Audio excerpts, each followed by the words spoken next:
તો કાઠિયાવાડી સ્ટાઇલમાં ભરેલા રવૈયાનું શાક બનાવવા માટે આવી રીતે તમે બનાવશો ને તો તમારો મસાલો જરાય છૂટો નહીં પડે તેલમાં અને બહુ જ ટેસ્ટી તમારું રવૈયાનું શાક બનીને તૈયાર થશે। તો એના માટે તમારે છે ને રવૈયા લઈ લેવાનો છે ને આવી રીતે ચીરો લગાવવાનો છે। એક સાઈડ આમ ઊભો ચીરો લગાવવાનો છે ને બીજી સાઈડ એની અપોઝિટ સાઈડમાં ચીરો લગાવવાનો છે।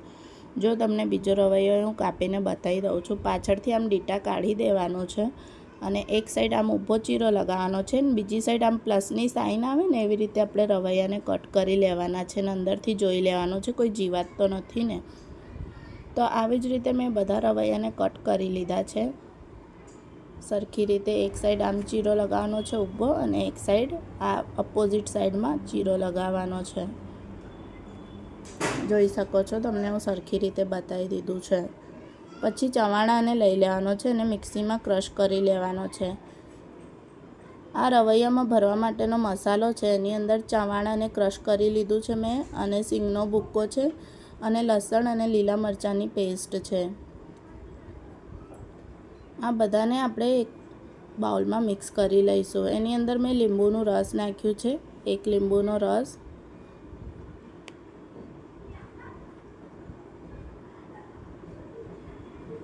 અને હવે મીઠું નાખી દઈશું। લાલ મરચું નાખ્યું છે, કાશ્મીરી લાલ મરચું છે, હળદર પાવડર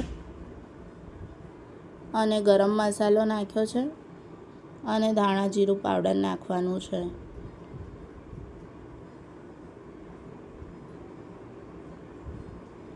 આમાં કોઈ સ્પેશિયલ મસાલા નથી નાખ્યા, મેં બેઝિક જ મસાલા નાખ્યા છે। ખાલી ચવાણાનો ભૂક્કો છે ને એ જ છે। પછી ખાંડ નાખી દીધી છે થોડી અને તલ નાખી દીધા છે। હવે આને સરખી રીતે મિક્સ કરી લઈશું। હવે આની અંદર થોડોક તેલ ઉમેરી દેવાનો છે આપણે બાઇન્ડિંગ માટે।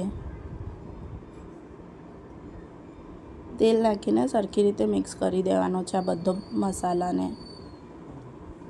આ બધા મિક્સરને આપણે એકદમ સરખી રીતે મિક્સ કરવાનું છે।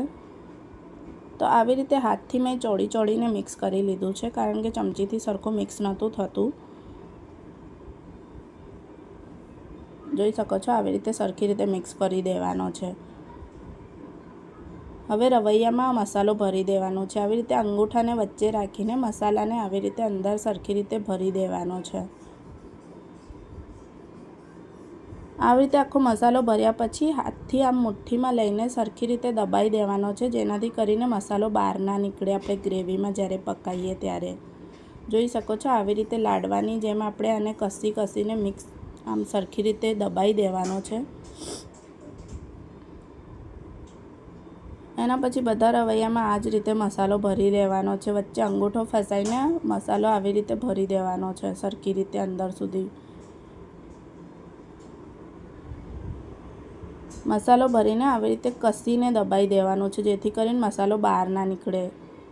જોઈ શકો છો આવી રીતે મેં બધા રવૈયામાં મસાલા ભરી દીધા છે। એના પછી કઢાઈમાં તેલ લઈ લઈશું। તેલ આપણે વધારે લેવાનો છે કારણ કે આ શાકને કાઠિયાવાડી સ્ટાઇલમાં બનાવવાનો છે। તો ગ્રેવી માટે મેં ટામેટાં લીધા છે જેમાં લસણ અને લીલા મરચાં નાખ્યું છે અને થોડુંક વઘારમાં મેં છે ને ચવાણાનો ભૂક્કો નાખ્યો છે જેનાથી કરીને ગ્રેવીનો ટેક્સચર બહુ સારો આવશે। હવે હિંગ નાખી દેવાની છે થોડીક ગરમ તેલમાં અને એના પછી આપણો ક્રશ કરેલો ટામેટાં અને લસણ અને લીલા મરચાંનું પેસ્ટ નાખી દેવાનું છે। આ બધાને તેલમાં સરખી રીતે સાંતળી લેવાનું છે। એના પછી આપણે મસાલા એડ કરીશું। કાશ્મીરી લાલ મરચું નાખ્યું છે મેં, થોડુંક મીઠું નાખ્યું છે કારણ કે આપણે મિક્સરમાં બી મીઠું નાખ્યું હતું, થોડુંક જ મીઠું લેવાનું છે અને ધાણા જીરું પાવડર અને હળદર પાવડર નાખ્યું છે। આ બધાને સરખી રીતે મિક્સ કરી લેવાનું છે ઓઇલમાં।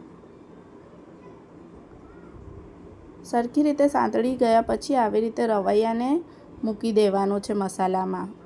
આપણે હલાવવાનું જરાય નથી, આવી જ રીતે મૂકવાનું છે તેલમાં। જો તમે આવી રીતે મેં બધા રવૈયાને મૂકી દીધા છે। એના પછી મેં થોડુંક પાણી એડ કર્યું છે। હવે આને હલાવવાનું જરાય નથી અને પાણી નાખ્યા પછી આપણે આને છે ને ઢાંકીને પાકવા મૂકી દેવાનું છે ધીમા ગેસ પર। આને હલાવશો નહીં, નકર મસાલો છૂટો પડી જશે રવૈયાથી. જો 10 મિનિટ પછી મારા રવૈયા એકદમ સરખી રીતે પાકી ગયા છે ને તેલ છૂટું પડી ગયું છે મસાલામાંથી. આવી રીતે તમે કાઠિયાવાડી રવૈયાનું શાક બનાવશો ને તો બહુ જ ટેસ્ટી બનશે. થોડોક મસાલો છે ને નીચે કઢાઈમાં થશે પણ વાંધો નહીં. એકદમ મારા રવૈયા પાકી ગયા છે, ક્યાંયથી બી કાચા નથી, તમે જોઈ શકો છો. અને મસાલો એ જરાય છૂટો નથી પડ્યો. આ લો, હું હાથથી બતાવી દઉં છું તમને. જો અંદર મસાલો એકદમ ભરેલો છે ને ક્યાંયથી બી છૂટો નથી પડ્યો ને રવૈયા એકદમ સરખી રીતે પાકી ગયા છે. અને આમાં ગ્રેવી બી છે, ઓઇલ બી છે. મેં આ વાસણમાં કાઢ્યું છે એટલે ઓઇલ ઉપર સુધી નથી આવ્યું છે. જો મેં ચમચીથી તોડીને બતાવ્યું, એકદમ સરસ પાકી ગયેલા રવૈયાનું શાક કાઠિયાવાડી સ્ટાઇલમાં રેડી છે. આ શાક ખાવામાં બહુ ટેસ્ટી લાગે છે, કારણ કે આની અંદર આપણે મિક્સર જે મસાલો બનાવે ને ચવાણું